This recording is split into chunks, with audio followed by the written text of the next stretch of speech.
Hi, this is Sherry Veronica. Someone sent me this and they wanted me to share it. They said they went to this particular supermarket in Black Rock this afternoon and it was after 1 p.m. and it was 34 Celsius.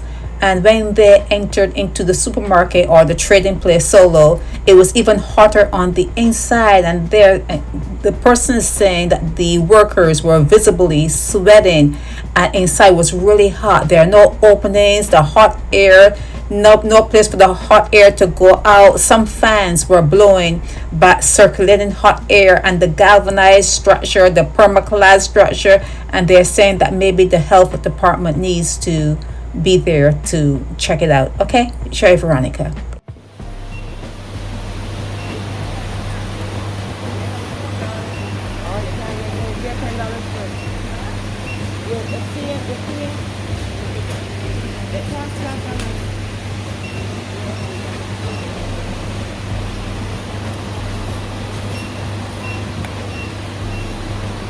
They got us some very knocker like open it and second and open back. I don't know.